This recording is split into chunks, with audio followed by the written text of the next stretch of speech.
Muchas gracias, muchos saludos a todos los amigos que ya se conectaron a través de nuestro canal de YouTube, Silvia Méndez. Ahora, recuerden que el día de hoy tenemos una sorpresa, un par de tickets para Second City. Y bueno, hablando acerca de sorpresas, pues a veces te cae la mala sorpresa de que te has quedado sin trabajo. No tienes empleo y bueno, nuestros amigos de Buena Paga, ellos son Gloria Carrasquero y Daniel Rivens, están esta tarde con nosotros. Hola, ¿cómo estamos? Hola, gracias por la invitación. Bueno, a veces eso es o casi siempre es una mala noticia, ¿no? Pero las razones por las que uno deja de tener un trabajo son diferentes, ¿no? Puede ser que yo haya tenido una mejor oferta y yo decido irme. Puede ser que mi empleador ya no tenga para pagarme, puede ser que me despidan, puede ser que ese despido sea injustificado.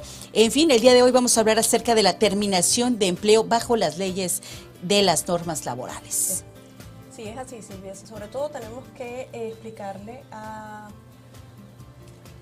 los trabajadores de Ontario que a veces malentienden que tienen un derecho de que no los despidan del trabajo. Y no es un derecho no ser despedido. Es que, ¿cuál es mi derecho en caso de ser despedido? A veces llegan trabajadores a la clínica legal y nos dicen, me violaron mi derecho porque me despidieron. No, tu derecho es que si te despiden, el empleador te pague por el hecho de haberte despedido. Entonces, la idea que tenemos hoy es darles las diferencias entre los tipos de despidos, porque los llaman de muchas maneras y al final todos llegan a la misma conclusión, pero no todos significan lo mismo. Existe el layoff, existe el que me despidieron con causa, existe el hecho de que fui despedido sin causa y todos ellos tienen consecuencias diferentes. Voy a dejar a Daniel para que explique las diferencias entre despido con causa y sin causa y el layoff. No, la diferencia fundamental es que, partiendo de lo que había dicho Gloria, ¿no?, el empleador tiene derecho a despedirte sin ningún motivo. Eso es lo importante que hay que recalcar y vamos a insistir en eso porque... Pero es que me corrió y yo nunca hice nada. Exacto. Pues ese es su derecho. Puede ser eso a la tradición que tenemos en nuestros países, que sí, en la mayoría, no en todos, en la mayoría el empleador tiene que tener una causa para despedirte, o trabajaste mal, o tuviste una indisciplina, etcétera. El principio en Ontario es que no hay, la ley no obliga al empleador a tener una causa. Si cree que hay una causa justa, que es como se le llama legalmente, es porque incumpliste, es decir, fuiste una indisciplina reiterada y grave, no cualquier indisciplina, o una actuación demasiado intencional contra el negocio, contra la compañía como tal. Y eso, por supuesto, tendría que probarlo el empleador. La única consecuencia es que no tendría los derechos de los que vamos a hablar hoy, que es cuando te despiden sin causa. No tendrías derecho bajo la ley de Ontario al pago, lo que le llamamos liquidación. En nuestra provincia se divide en dos nombres en la ley laboral básica. Y puede que yo pierda también derechos del unemployment con el gobierno federal, si hay alguna causa. Si no hay causa, entonces hay una evaluación que hay que hacer que depende de los años de trabajo, del tipo de trabajo que se está haciendo, depende si se firmó un contrato al inicio de la relación laboral y se previó qué iba a pasar cuando se terminara el trabajo, o si no hay contrato, a lo mejor hay una unión que tiene un acuerdo colectivo que funciona como una especie de ley entre el trabajador que está sindicalizado y el empleador. Entonces, ese es el punto de partida. Cuando llegue ese momento hay que discriminar estas cosas para poder avanzar hacia qué derechos puede tener, ¿no? Claro, porque hemos escuchado, bueno, términos interesantes como let go o discharge, dismiss, fire, laid off y laid off de manera permanente. Entonces, hay que ir entendiendo en realidad qué es lo que sucedió y cómo me he quedado sin trabajo. Exacto. Ahora, ¿qué es el despido con causa o el despido con precedente? El despido con causa... como el mismo nombre lo dice, el empleador tiene que tener una causa, como el mismo lo dice, para poderte despedir. Tiene que haber ocurrido un hecho que dé origen a ese despido. Debe ser que en algún momento el empleador faltó a alguna de sus obligaciones, cualquiera que sea.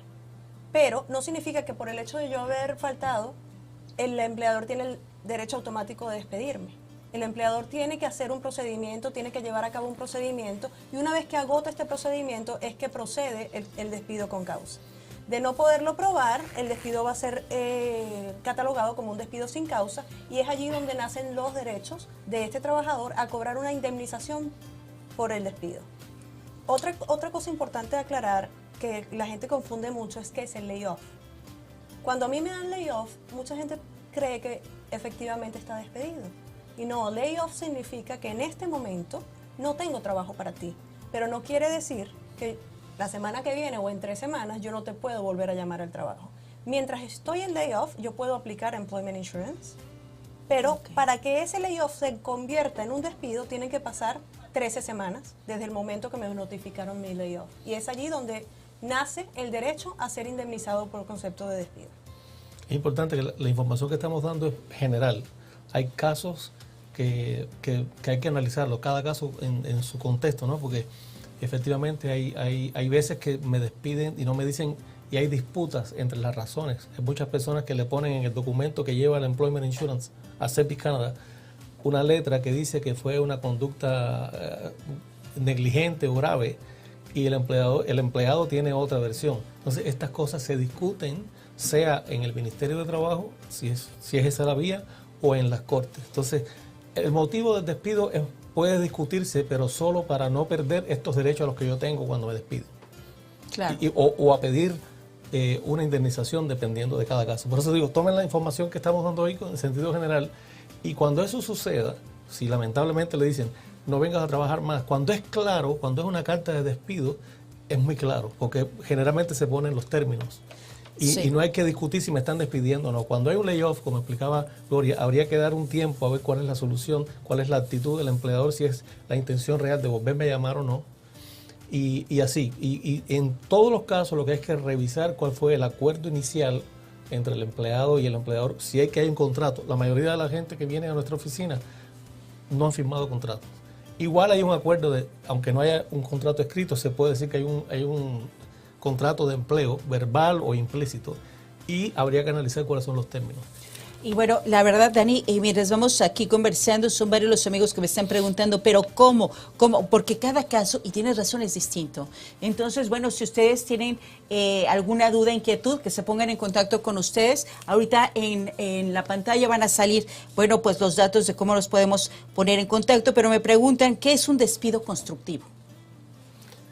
Un despido constructivo, o como se llama en inglés, constructive dismissal, primero que nada quiero explicarle a los trabajadores que es algo sumamente difícil de probar, pero cuando pasa es necesario que se acuda y se busque representación legal.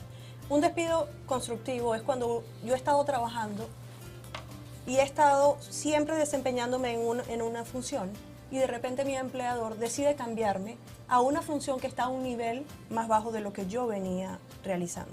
O una manera que sí es efectivamente muy fácil de probar era que yo tenía un salario y me cambiaron a otra posición donde voy a ganar mucho menos de lo que yo estaba ganando. Es decir, el empleador ha tomado pasos, ha realizado pasos que conllevan a que yo renuncie al trabajo porque me ha desmejorado mis situaciones.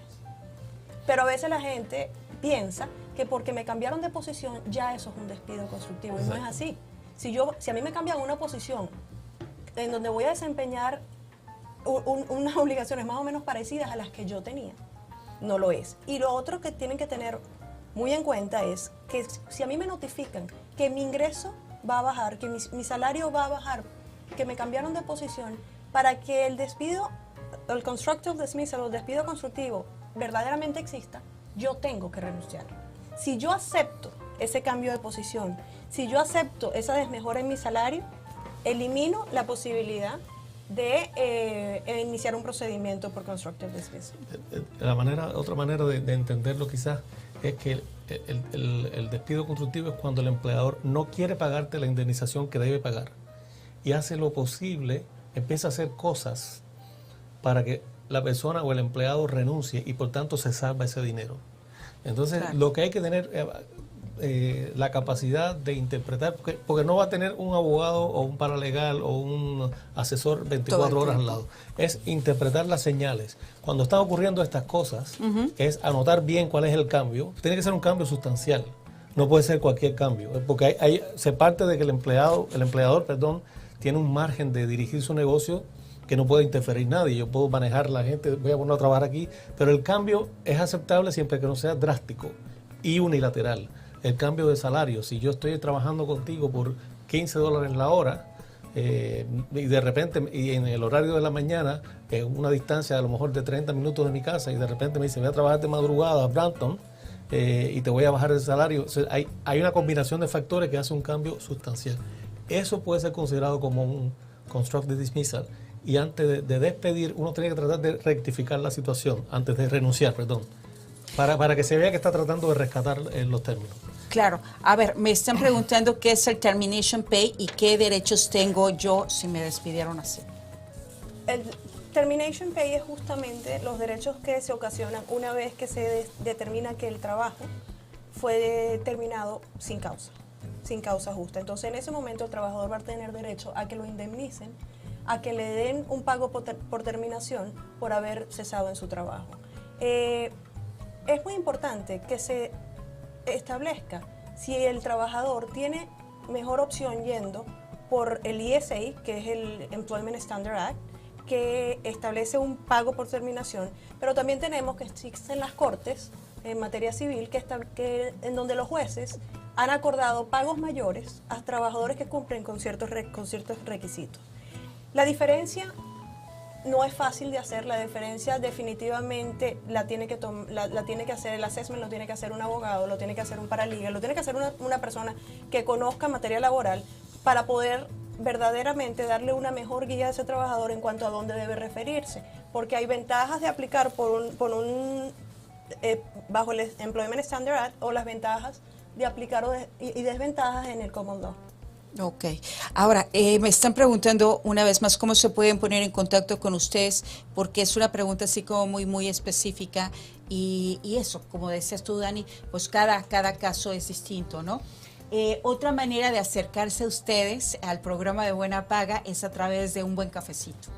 Sí, vamos a hacer el cafecito. Todos los meses hacemos un evento comunitario que creo por coincidencia viene muy bien en esta época porque el día 11 vamos a hacer el cafecito en la sede del Centro para Gente de Habla Hispana a las 6 de la tarde y viene siendo como un precalentamiento para que entonces vayan al Spring, que sería el sábado. Es que de ahí nos vamos. Entonces casi. me parece que viene muy bien y no nos pusimos de acuerdo, pero es feliz la coincidencia. No solo eso, que están ubicados muy cerca. Y estamos cerca, entonces yo creo que pasen por el cafecito el día 11, le vamos a dar promoción al evento también para que la gente vaya y ahí aprenden cosas de derecho laboral y la pasan bien. Entonces el día 11 es el que está previsto para este mes. Jueves 11 de abril. Jueves 11 a las 6 de la tarde.